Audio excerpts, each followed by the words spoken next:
너무 높은 데 서니까 참 긴장이 됩니다.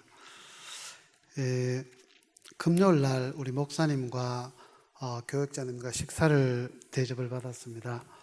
그래서 식사 기도를 목사님 기도 좀 해주세요. 식사 기도 그러시는데 제가 눈을 감으니까 기도라 눈물이 확 쏟아지는 거예요. 그래서 제가 기도를 교회에서 참 잘 안 하려고 해요. 왜? 설교를 못할 것 같아서. 왜냐하면은 저도 저희 교회에서도 제가 일주일을 비우고 이제 내일은 돌아가는데 그 다음 주에 예배 강단에 서면은 막 감동이 되어져요. 아, 우리 교회 돌아왔구나 싶은 생각이 들고, 참 우리 교회가 이렇게 좋구나, 막 찬송하는 감동이 참 많이 오는데, 그리고 오늘 또 참 설교 전에 기도를 해야 되나 말아야 되냐 기도를 하기로 했습니다. 기도드리겠습니다. 사랑하는 하나님 아버지, 하나님을 찬양드립니다. 하나님의 사랑과 은혜와 긍휼이 이곳에 임하게 하여 주옵소서. 예수님 이름으로 기도드립니다. 아멘. 조금 전에 제 소개 말씀드릴 때 제가 1995년도에 지금 교회에 전도사로 갔었을 때입니다.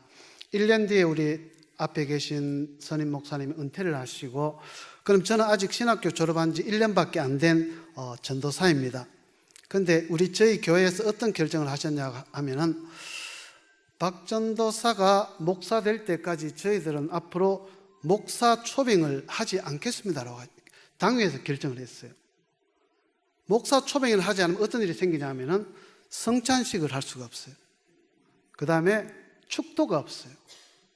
근데 제가 목사가 될지 안 될지 어떻게 압니까? 도중에 시험 통과가 되지 않으면은 또 목사가 될 수도 없죠. 근데 저희 장로교회 역사상 한 사람도 외국인이 목사가 된 적도 없었고, 더군다나 한국인이었기 때문에 과연 목사가 될까라고 하는 두려움도 있었을 텐데, 참 교회에서는 우리 박영국 전도사가 목사가 될 때까지 저희들은 기다리겠습니다 하면서 목사 초빙을 안 하고 3년이 지났습니다. 그래서 안수를 받고 첫 번째 축도를 할 때 우리 앞에 계신 목사님 사모님이 너무 감동을 하시더라고요. 우리 박 전도사가 이제 목사가 되어졌구나. 이제 우리 교회에서 또 목사로서 참 봉사를 해주신다. 참 이렇게 돌아보면은 참 하나님의 은혜는 참 크신 것 같아요. 그런데 오늘 저는 이렇게 동천 제일교회 70주년 기념 정말 축하드립니다. 그리고 72주년 기념도 축하드립니다. 이렇게 모교회가 70주년 이렇게 축하할 수 있다는 게 저는 너무나 감동적인 것 같습니다. 항상 떠나 있어도 저나 우리 집사람이나 모든 우리 동천교회 출신한테는 사실 우리 교회가 얼마나 그리운 곳인지 모릅니다.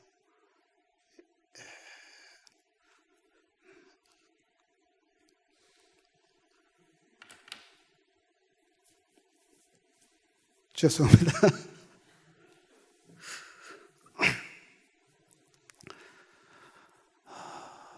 그리운 곳이기 때문에 오게 되어지면 너무너무 뭐라고 할까요? 우리 권사님들, 또 장로님들, 또 집사님들, 막 형님들이고 누님들이고 또 존경하는 분들인데, 참 뵐 때마다 너무너무 감동스럽고 참 그렇습니다. 참 제가 잘 설교를 할 수 있을까 걱정도 되어집니다. 그리고 자매교회로서 또 이렇게 같이 교제를 다시 하게 되어진다가 참 너무너무 고맙기도 합니다. 참 교제하기가 참 어렵거든요. 참 어렵습니다. 부부도 한 30년 살고 나면은 참 좋은 교제하기가 어려울 때가 많습니다. 저도 같이 들어와서 호텔에서 묵으면 참 마음에 안 드는 게 막 생겨요. 빨리빨리 움직이면 좋은데 그런데 참 일본 교회와 한국 교회가 참 하나님의 은혜로 교제를 하게 되어진다는 게 얼마나 참 감사한지 모르겠습니다. 저는 여기서 오늘 처음 뵙는 분들도 아마 계실 겁니다. 그리고 너무너무 오랜만에 뵙는 분들도 계시고, 너무 사랑하는 동생들도 있고, 참 너무너무 기쁘고 또한 감사를 드립니다. 이 시간을 통해서 우리 하나님이 우리에게 주신 참 은혜를 같이 나누었으면 합니다. 저는 일본에 들어가서 34년이 되어서 내년 3월 달에는 35년이 되어집니다. 그 긴 시간 동안 하나님께서 참 어떻게 역사하셨는가, 왜 저라는 한낱 대학생을 보내주셔서 어떤 일을 계획하셨는가라는 것을 항상 생각을 하게 되어집니다. 제가 일본 교회 봉사를 하면서 너무너무 감사한 것도 많은데 한국에 돌아오면은 또 미안한 것도 있습니다. 왜냐하면은 언어가 많이 약해졌습니다. 제가 설교 중에서 부적절한 표현이 있을지도 모릅니다. 금요일날 설교는 제가 일본어로 만든 원고를 AI로 번역을 해서 그 나름대로 만들어서 설교를 했습니다. 막 괜찮다 싶은 분 있었습니다. 그런데 오늘 이 설교는 제가 한글 타자를 못 치기 때문에 손으로 적었습니다. 적었기 때문에 과연 바른 설교가 될까 좀 걱정도 되어지기도 합니다. 그런 좀 마음에 안 드시는 그런 부분이 있더라도 제가 말을 좀 못해서 그런구나 라고 하고 용서해 주셨으면 합니다. 제가 사역하는 교회는 일본 장로교회이고 히가시야마토 카리호 그리스도 교회라고 합니다. 참 15자예요. 그래서 저는 카리호 교회 딱 세 자만 하자 이렇게 얘기도 하는데 어떻겠습니까? 여러분도 못 외우시면 카리호 교회에 대해 괜찮습니다. 그리고 우리 카리오 교회와 동천제일교회 자매 결연을 맺은 것이 1996년 10월 27일 자매 결연식이라고 했었습니다. 29년 전입니까? 그 자매 결연식에 문구가 있는데 읽어보았어요. 서로 교류하며 하나님의 거룩한 뜻을 실현하고자 한다라고 하는 제 1번이에요. 이게 하나님의 거룩한 뜻을 실현하는 거죠. 이 예배 교류도 아마 그게 한 가지가 아닌가라고 생각되어집니다. 교회가 서로 방문하고 교류, 우호 관계를 유지하는 것, 양 교회에 있어서 참 힘든 일이지만 그래도 하나님의 거룩한 뜻을 이루는 그 하나를 생각하면서 29년이라는 긴 시간 속에서 이렇게 보내왔던 걸 참 감사하게 생각하고 또한 다시 그걸 회복의 문이 열리고 있다는 것도 너무 기쁘게 생각하고 있습니다. 저희 교회는 1957년에 사실 개척되어진 교회입니다. 그리고 일대 목사님이 마루야마 군지라고 하는 목사님이신데 그분이 일대 목사로 6년간 심을 하셨습니다. 그런데 두 교회가 합병을 해서 지금 저희 교회가 되었는데 그리고 제가 2대 목사로서 1995년도에 그 교회 가서 98년도부터 지금까지 2대 목사로서 봉사를 하고 있습니다. 55주년쯤 되었습니다. 그리고 2001년 저희 교회 30주년, 창립 30주년 기념 때 동천제일교회에서도 오셔서 축하해 주시고 또 좋은 교제도 가질 수 있었습니다. 오늘 70주년 기념제를 보면 그때 사진이 있어서 너무너무 기뻤습니다. 그리고 2012년 교회가 그때는 교회가 좁아서 교인들이 들어올 수가 없어서 교회를 조금 증축을 하게 되어 너무 참 감사한 일이기도 합니다. 그리고 현재 저희 교회는 60명에서 70명 정도 모이는 교회이기도 합니다. 저는 동천제일교회 청년 출신이기도 하고 또한 일본 장로교회 정식 목사로서 자매교회 목사로서 또 여기에 서 있기도 합니다. 한국인이 일본 현지 교회에 교단 목사로 봉사한다라고 하면 제가 있을 때는 거의 전례가 없는 것으로 기억하고 있습니다. 이번에 오면서 설교를 어떤 방향으로 했으면 좋겠습니까? 그런 내용에 있어서 일본 선교의 현주소와 미래, 한국 교회를 향한 외침이면 좋겠습니다 하는 그걸 목사님 얘기를 들었습니다. 그래서 한국 교회를 향한 외침은 무엇일까라고 참 고민을 많이 했습니다. 설교 준비를 쭉 해놓고 준비한 설교가 과연 여기에 맞을까라고 좀 고민을 또 많이 했습니다. 그런데 어떻게 딱 목사님 말씀하신 것과 준비한 것 참 연결이 되는구나 싶어서 그대로 하기로 했습니다. 작은 교회 한 사람의 목사가 일본 선교회 전체를 논하기는 참 어렵고 두렵기도 한 내용입니다. 요즘은 인터넷으로 검색을 하면은 거의 다 알 수가 있습니다. 제가 얘기한 것보다 더 상세히 알 수도 있겠죠. 그런 내용들 중에서도 조금 일본을 소개를 하고, 그 다음에 일본 선교의 현 주소는 참 어떤가라고 하는 것도 생각해 보겠습니다. 그리고 일본 교회의 미래, 과연 일본 교회는 미래를 어디서 찾는가라고 하는 거죠. 그리고 무엇보다 일본 선교의 미래에 큰 영향을 주는 나라가 한국이에요. 지금 일본에는 미국 PCA, 미국 장로교 선교사님들이 엄청 몰려오고 있습니다. 그리고 한국교회 선교사님들은 아마 1200, 1500 정도 안 되겠습니까? 비공식적 다 합하면은. 그럼 일본 교회와 선교의 현 주소라고 할 때 일본 교회의 특징은 이렇습니다. 일본 교회는 변화가 느리고 변화를 거부하는 경향이 있습니다. 변화가 너무너무 느립니다. 그러니까 변화 자체를 거부할 때가 있어요. 한국의 선교사님이 오시면 이게 좋습니다 외치죠. 바로 끝입니다. 문화를 이해를 못해. 끝나는 거예요. 제가 주보에 글자 하나 바꾸는데 7년 걸렸습니다. 제가 저희 교회에서 제자훈련 하고 싶습니다 얘기를 하고 말도 안 하고 7년 동안 제자훈련 한다고 7년을 준비를 했어요. 간단히 얘기하면 변화가 거의 없고 변화 자체를 그렇게 수용을 하지 않습니다. 이것은 교회도, 사회뿐 교회도 그렇다는 거죠. 그런데 한국 선교사님 오셔서 제일 처음에 무너지는 것이 너무 급한 거예요.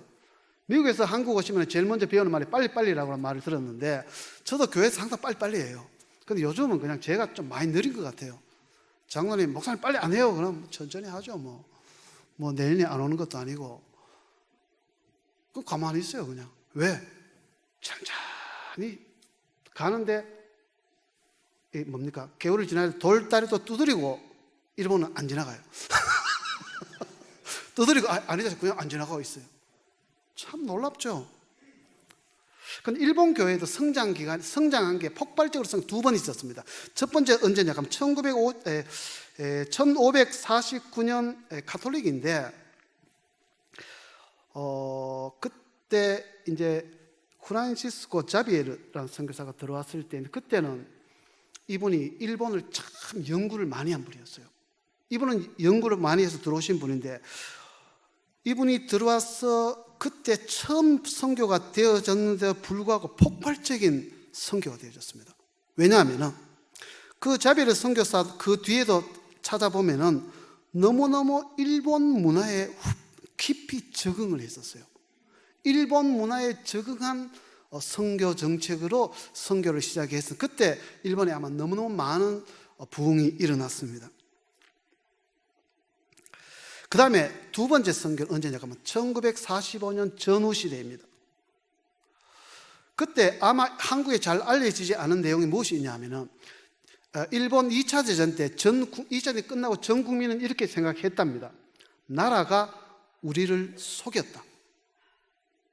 제가 만난 모든 사람은 그렇게 해요. 우리는 나라에 속았다는 거예요. 그래서 이 나라에는 진리가 없다라고 생각했습니다. 나라에 진리가 없을 때, 나라에 윤리가 없어질 때 국민들이 무엇을 믿겠습니까? 우리 교회 94대 장로님 그렇게 말씀했어요. 우리는 나라에 속았기 때문에 두 번 다시 정치가들에게 권력을 줘서는 안 된다고 얘기해요. 그게 지금의 일본 정치입니다. 그런데 나라에 진리가 없을 때 저희 선대 목사님은 그때 가미카제 특공대라고 아시죠? 그죠? 비행기 타고 꼴 박는 거. 근데 우리 목사님이 그 특공대였어요. 특공대 오늘 내일 계속 이제 출격하기 전인데 출격하기 바로 전에 전쟁이 끝났대요. 그래서 목사님도 나오시면서 진리가 없는 이 나라에 어떻게 살아갈까 고민을 하셨대요. 근데 일본의 가장 동경 중심이 신주쿠라고 하는 역이 신주쿠 역에 갔는데 역 앞에서 어떤 일본 일대 선교사가 외치더래요. 여기에 진리가 있습니다. 여기에 생명이 있습니다. 여기에 구원이 있습니다. 한마디가 들었대요. 여기에 진리가 있다는 거죠. 그래서 목사님 그 앞에 앉아서 계속 얘기 들었어요.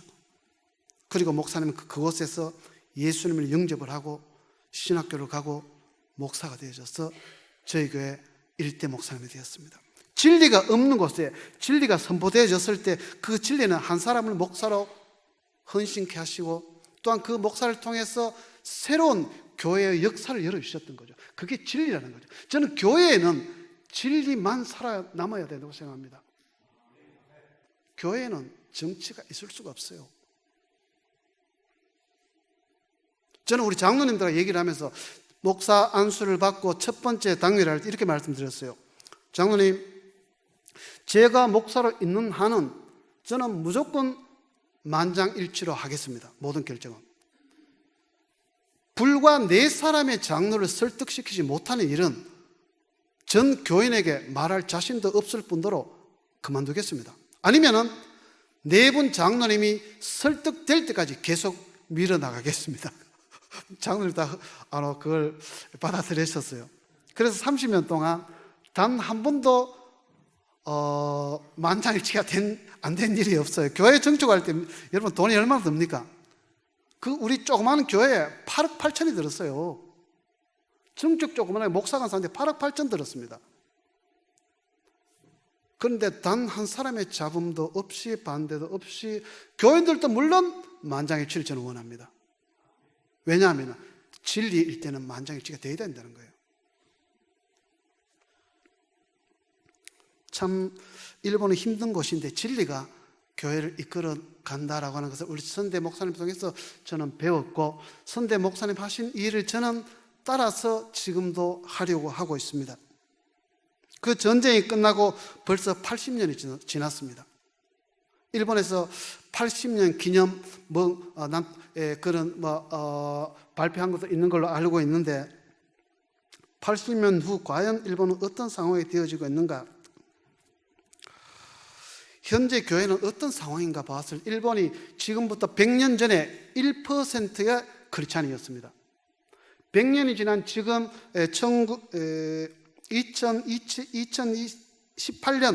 2018년 정오간 조사에 의하면 0.47%가 일본의 크리스찬 인구라고 생각합니다. 0.47%. 0.43에서 0.47이에요. 27만 명, 1억 2,800만 안에서 27만 명입니다. 여러분 상상이 되십니까? 일본 전 교회가 8,000개 교회입니다. 8,000개 교회에서 목사가 9,200명 정도입니다. 그러나 이건 통계는 통계일 뿐이겠지만은 실제로 참 적은 숫자가 프로테스탄트 크리스찬이다라고 할 수가 있고 그리고 일반적으로 일본 교회들 점점 교회 숫자는 줄어가고 있습니다. 왜냐하면 무목교회가 압도적으로 늘어나기 때문입니다. 저희 노회에서 지금 무목교회가 3개 정도 지금 되려고 하고 있습니다. 1개는 벌써 완전 무목교회가 되어져 있고 신학교의 학생 수가 줄어서 제가 졸업한 신학교가 전 신학 한 80년쯤 된 교회 신학교인데 앞으로 많이 아마 계속하기는 어렵지 않을까라고 생각하고 있습니다.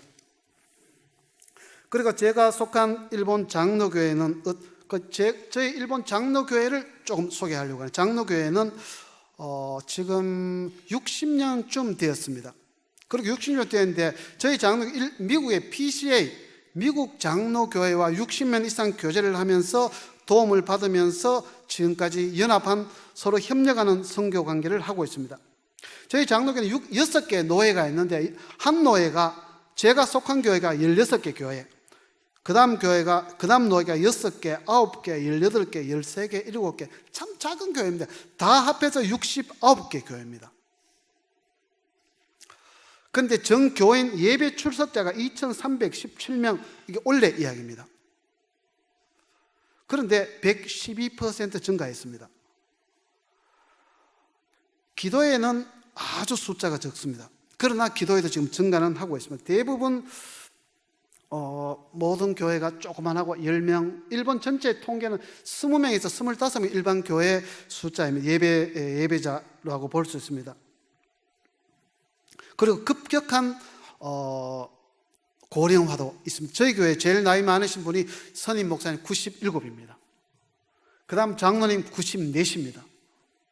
94신 우리 장로님이 얼마나 정정하신지 매주 설교 제목을 붓글씨로 세서 본인이 오셔서 교회 게시판에 다 걸고 갔어요. 이번 주에도 제가 먼저 나왔기 때문에 다음 주 설교 제목 보내니까 해서 94입니다. 한국 나이로 95이에요. 참 이 데이터로 보면 너무너무 힘든 상황이 아닌가라고 생각되어집니다. 그리고 제가 속한 무사시 노예라고 하는데, 무사시 노예는 80 넘은 목사님들이 3분이 넘습니다. 그리고 70대 넘은 분들이 대부분 많습니다. 그리고 제가 60, 한국 나이 61인데 제 바로 밑에 목사가 목사 부임했을 때 초등학교 4학년이었습니다. 20수년 동안 후임 목사가 없었어요. 노예.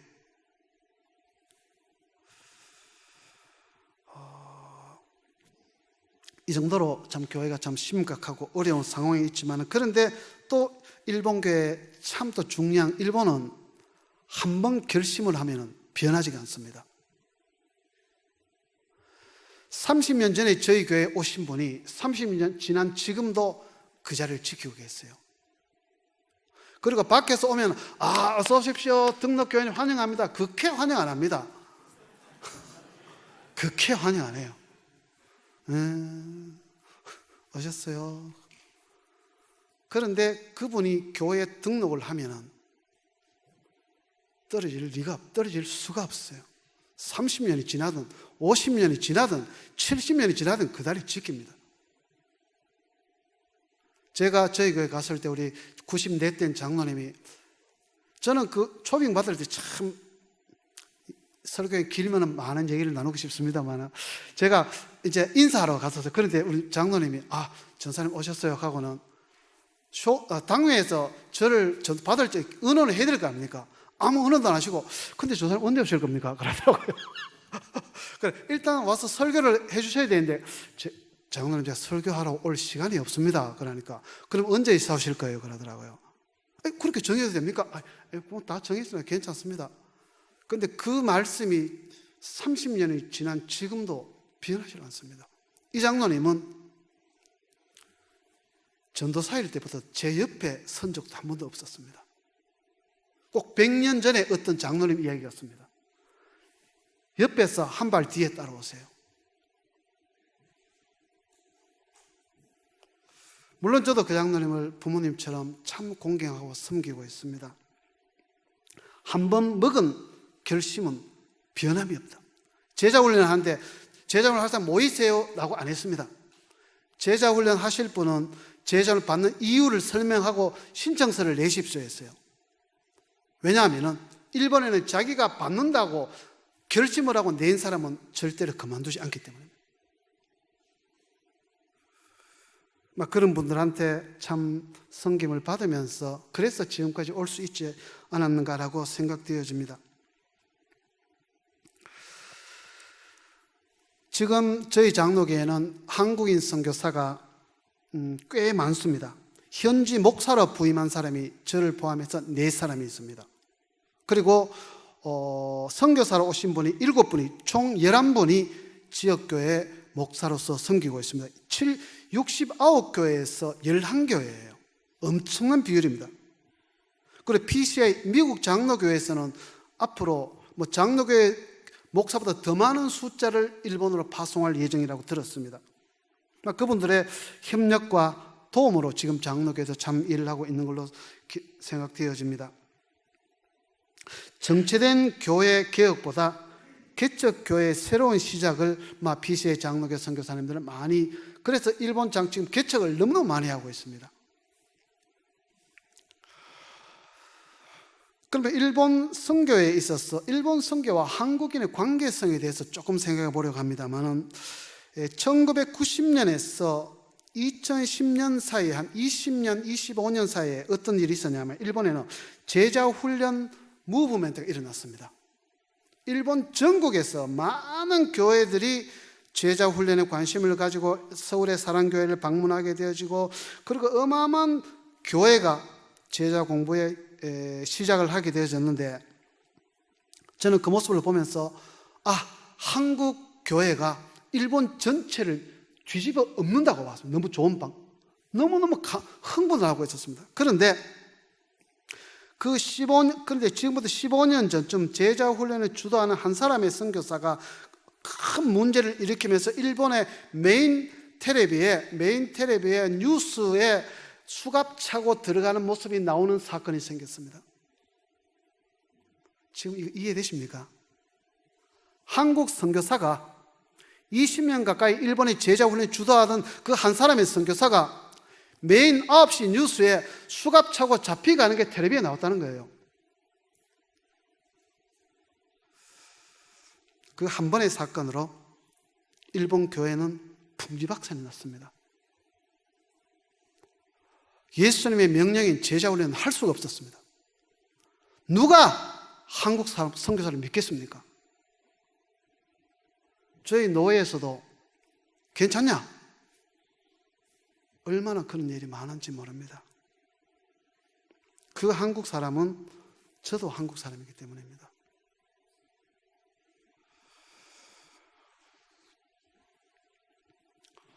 미래 일본의 선교를 위해서 한국이 어떻게 거기에 참여할 수 있는가? 앞으로 미국 선교사님들은 현지 교회 목사가 되는 실제로 좀 어렵습니다. 그런데 한국 교회에 쏘신 선교사님들은 현지 교회 목사로 일할 수 있는 길도 열리고 있습니다. 그 얼굴도 비슷하고. 그런데 얼굴이 비슷하기 참 힘들어요. 일본말을 잘해야 돼요. 그것도 겁나게 잘해야 됩니다. 겁나게 잘하지 않으면 무시당합니다. 또 제가 일본어를 또 한말 할 줄 아는데 겁나게 잘하지 않으면 설교를 듣질 않습니다. 왜 제가 이런 우스갯소리로 얘기를 하냐고 한 목사님 이렇게 말씀하시더라고요. 한국 목사가 설교를 하는데 한마디가 틀리면 그 다음부터 귀를 닫아버린대요. 그래서 한국에서 지금 청년들도 계십니까? 일본 선교를 하고 싶다 하시는 분들은 신학보다 먼저 일본어로 했으면 좋겠습니다. 그것도 겁나게 잘해야 됩니다. 그래야 말씀이 전달이 됩니다. 미국 목사님들은 하나님께서 해도 다 알아들어요. 한국 사람은 완전한 일본어를 사용하지 않으면 들어주질 않더라고요. 금요일날 설교 제목이 부르심을 받은 자의 삶이라고 했습니다. 부르심을 받았다. 하나님이 부르심을 받았다. 그런데 부르심을 받은 자의 삶을 우리는 뭐라고 하냐면 신앙생활이라고 합니다. 그래서 오늘 말씀은 신앙과 삶이라고 결정했습니다. 하나님의 부르심을 받은 저희들은 신앙으로 살아가야 된다는 거죠.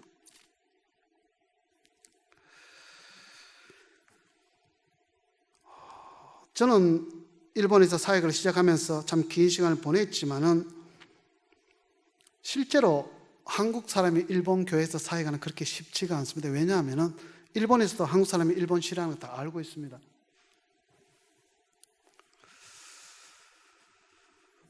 다 알고 있기 때문에 참 어렵습니다. 제가 교회 설교하러 갈 때마다 묻는 것이 이것입니다. 박 목사님은 왜 일본에 오셨어요? 한국 사람 일본 다 싫어하는데 왜 오셨냐 이거예요. 한국 사람이 훨씬 편할 텐데. 그럼 저는 이렇게 대답해요. 그러게 말입니다.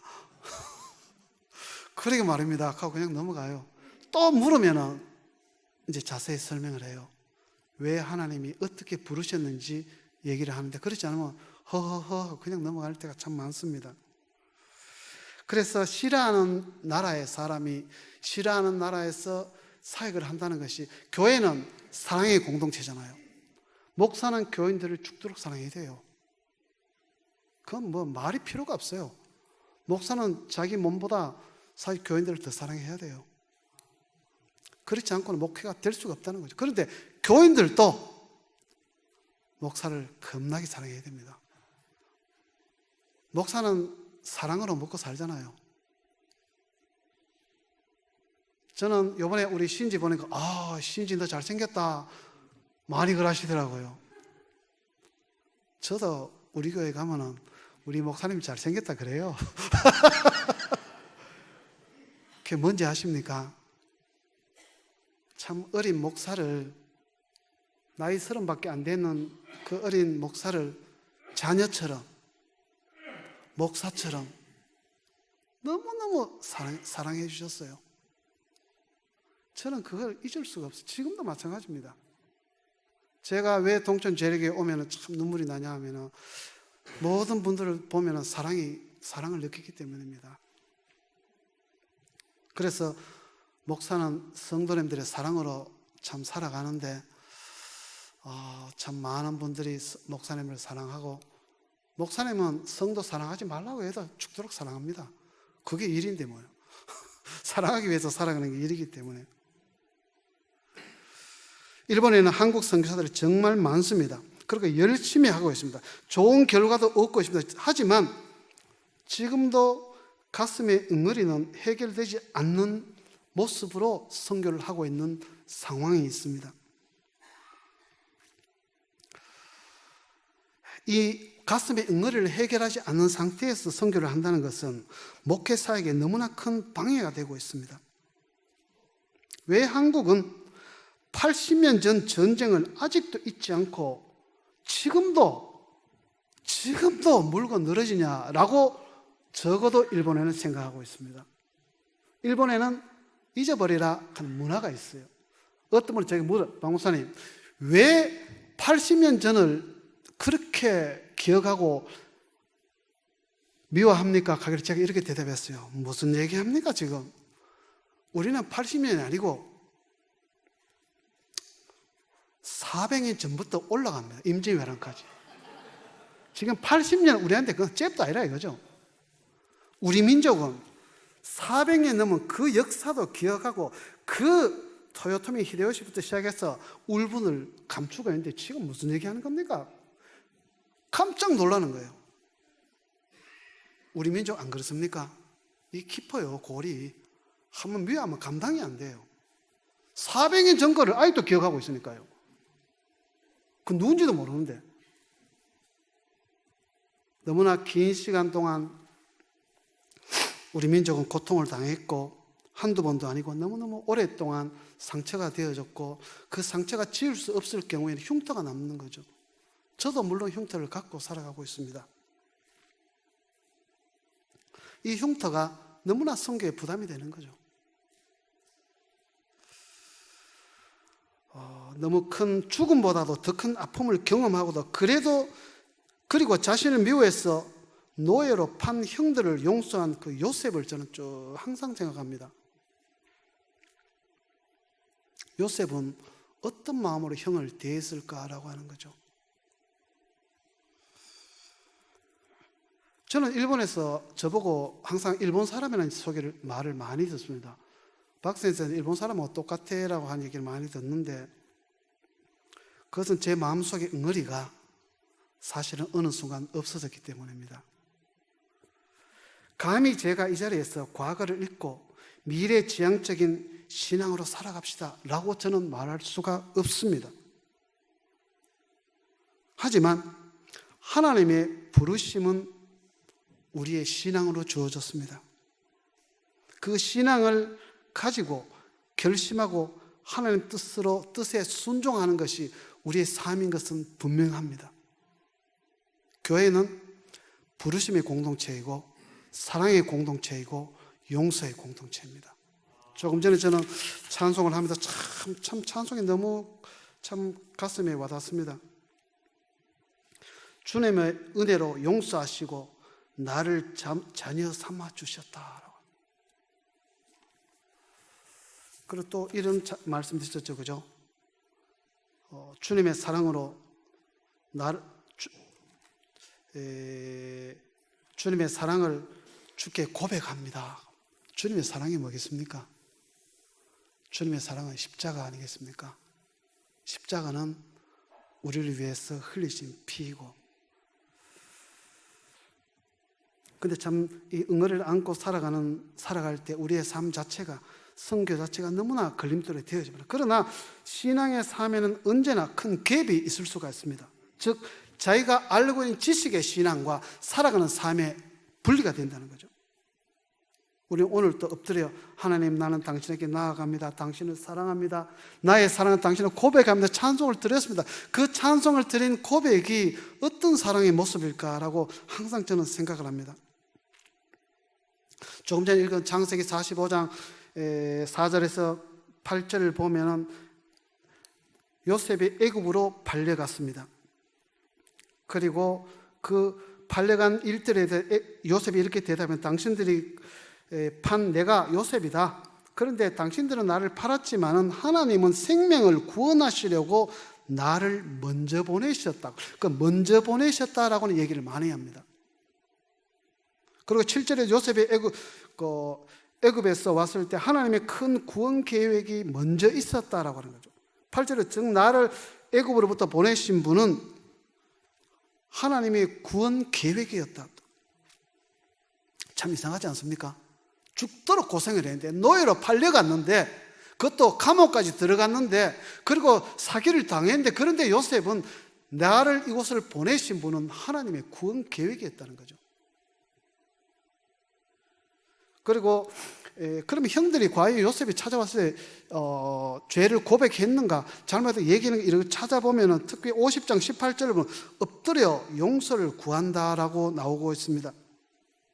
그리고 50장 20절부터 당신들이 나를 헤아리려 하였으나 하나님은 그것을 선으로 바꾸사 많은 백성들의 생명을 구원하여라고 되어 있는데, 그 당신들 나를 헤아려 하였으나고 일본어 번역을 보면 당신이 아나타 가타와 아쿠오 하카라이마시다. 당신들은 악을 도모하였다. 악을 획책하였다. 악을 행하려고 하였다.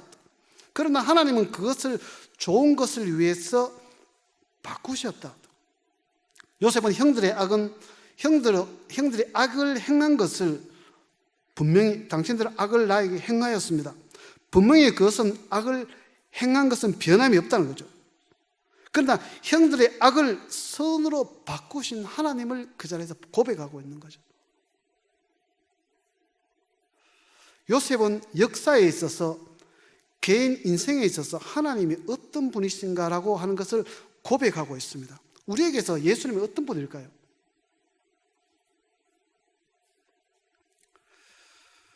우리에게 있어서 예수님이 하신 일을 우리가 기억을 했을 때 우리는 아마 부르심에 합당한 신앙의 삶을 살 수 있지 않은가라고 생각되집니다.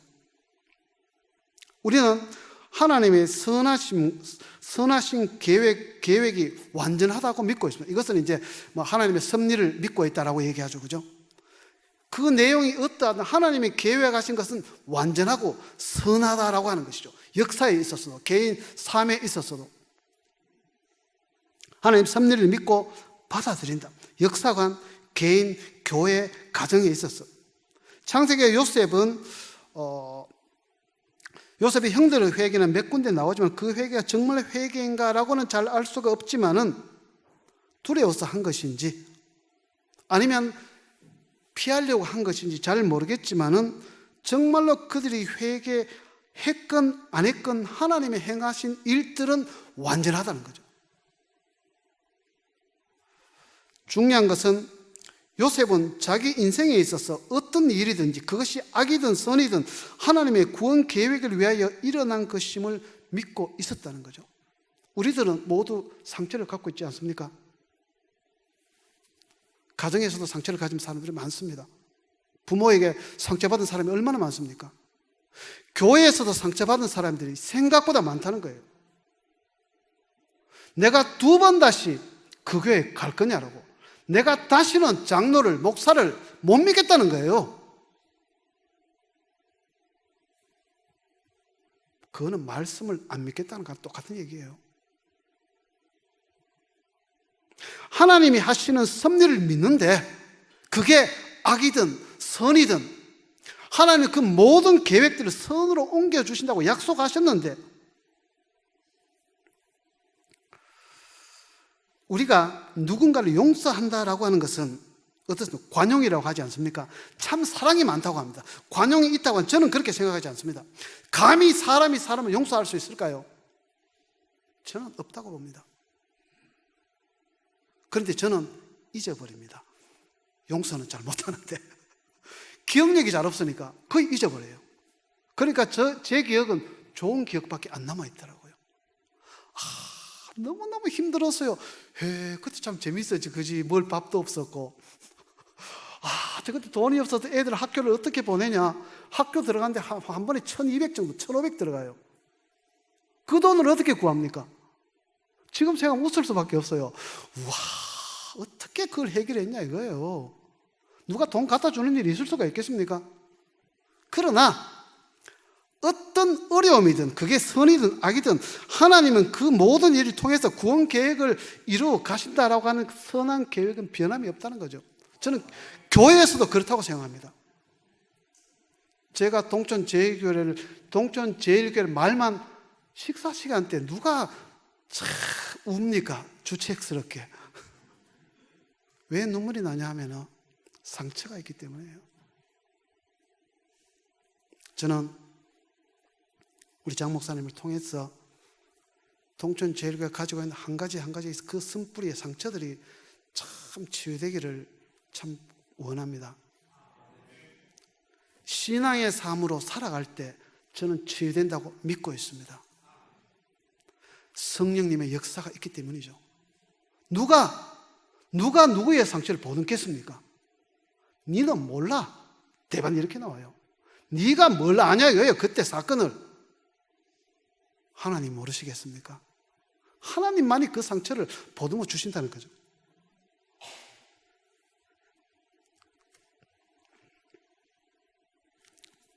신학교 입학했을 때 잊지 못할 사건이 있었습니다. 저는 일본의 선교사가 아닌 일본의 목사가 된다라고 입학을 했습니다. 그런데 이제 공부가 시작되었습니다. 매일 아침 새벽 기도를 나가는데 제가 내 앞에 있는 친구를 위해서 진정한 기도를 못 하겠더라고요. 갑자기 용서가 잘 안 되는 거예요. 내가 이놈을 위해서 어떻게 기도가 안 되는 거예요. 그런데 어느 날 제가 새벽 기도에 설교를 하게 되어졌습니다. 그 말씀이 로마서 5장 7장 말씀이었어요. 지금까지 기도를 못하고 근데 친구를 바로 사랑하지 못하니까 이렇게 하나님, 내가 이 자리에서 빠른 시간 안에 이 친구를 진심으로 사랑하지 못하면 접고 한국으로 가겠습니다 라고 기도했어요. 왜? 저는 있을 자격이 없기 때문이에요. 그 나라 그 백성을 온전히 사랑하지 못하는데 과연 일본에 남을 자격이 있겠습니까? 역사관이 아니에요. 감정도 아니에요. 하나님의 부르심에 반하기 때문이에요. 그래서 한국 돌아오려고 결심했습니다. 그런데 어느 날 로마서 5장 8절 말씀을 통해 저는 참 변함을 받았습니다. 우리가 아직 죄인 되었을 때, 갑자기 낼 수 없죠. 우리가 아직 죄인 되었을 때 그리스도께서 우리를 위하여 죽으시고 하나님 죽으심으로 하나님께서 우리에 대한 자기의 사랑을 확증하셨느니라. 저는 이 설교를 준비를 하면서 그냥 그 자리에서 무너졌습니다. 내가 하나님 앞에 얼마나 깊은 죄인인지를 그 자리에서 쓰러질 정도로 느꼈습니다. 저는 이 말씀을 이렇게 해석했습니다. 나는 원수를 미워하는 정당성이 있다라고 살았습니다. 한국을 지배한 일본을 미워할 정당성이 있다는 거죠. 왜? 그들이 지배했기 때문에, 그들이 침략했기 때문에, 그들이 악을 행했기 때문에 우리는 미워할 수 있다는 정당성이 있다는 거예요. 그것만으로 버텼는데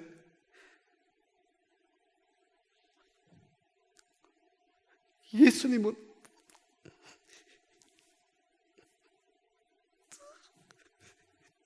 죄인된 우리를 위해서 먼저 죽으셨다. 우리는 미워하는데 예수님은 그 죄된 우리를 위해서 먼저 죽으셨다는 거예요. 목사가 되려고 신학교 갔는데 그것 하나조차 알지 못하고 그 미워하는 정당성 하나를 갖고 평생을 살아왔는데 지금도 이 쓴뿌리가 나올 때가 있습니다. 교회에서 그렇게 느낄 때 없습니까?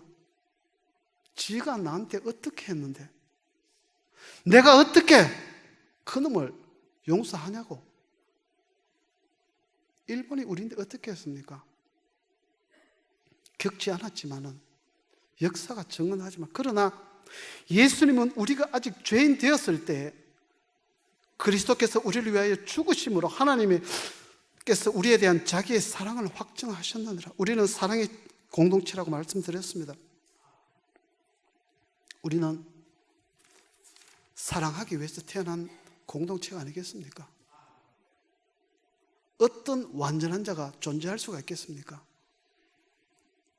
친구 사이에도 갭이 생길 수가 있고 부모 자식 사이에도 얼마나 어렵습니까?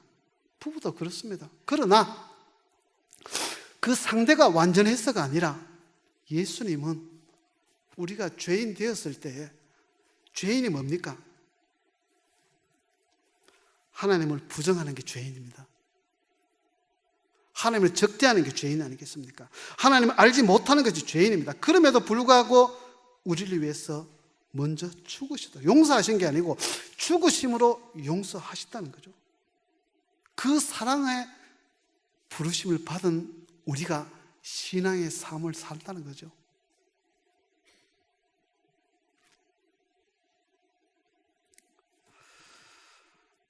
저는 일본에서 이 문제 갖고는 항상 30년을 싸우고 있습니다. 어떤 무시를 당하든 어떤 어려움, 차별이 있든 예수님은 나를 위해서 죄인 되었을 때 먼저 죽으셨다는 거죠. 요셉의 용서는 어떤 용서였을까요?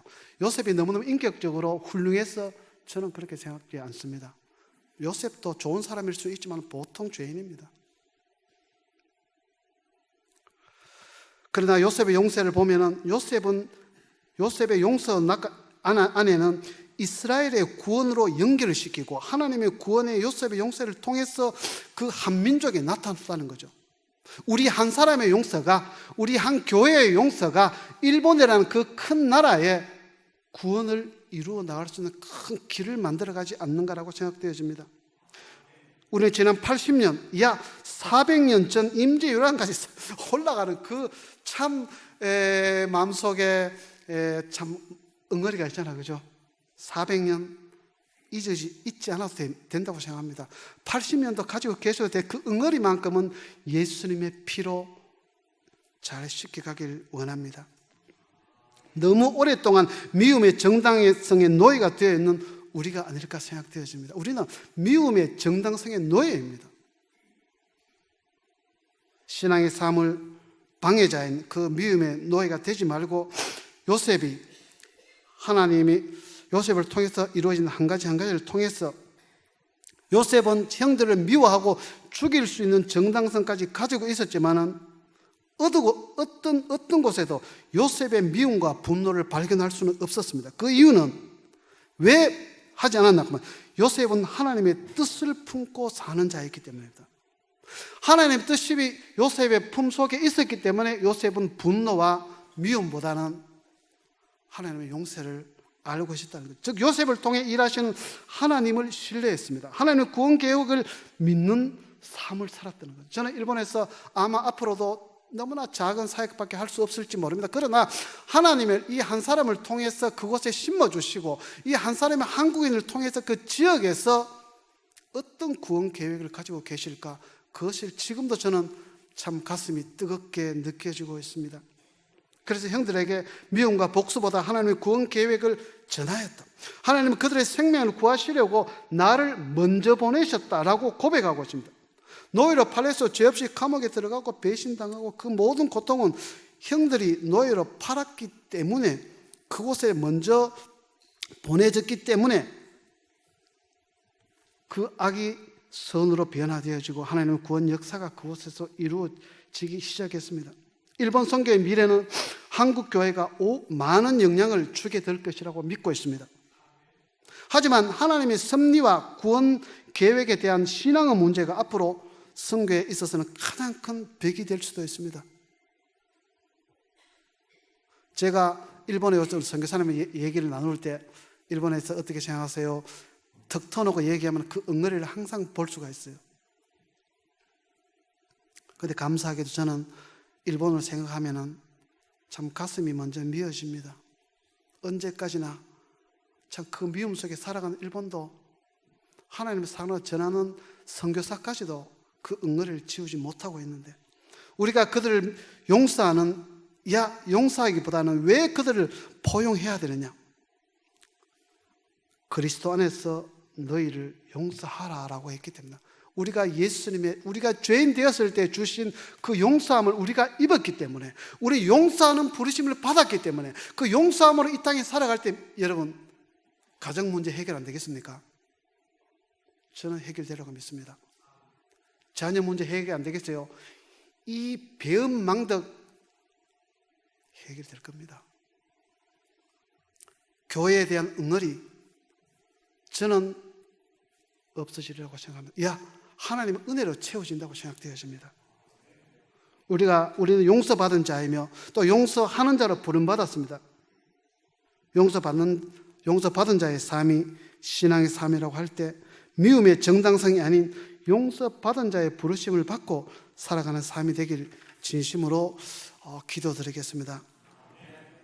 저는 국적은 한국이지만 마음의 국적은 사실 일본입니다. 저는 일본을 위해서 모든 마지막 남은 인생까지 바치기로 했습니다. 때로는 한국 분들에게 어떤 지적을 당할 수도 있을지 모르겠지만 하나님이 저를 그곳으로 보내주셨기 때문에 저는 그 부르심으로 살고자 지금도 또 결심합니다.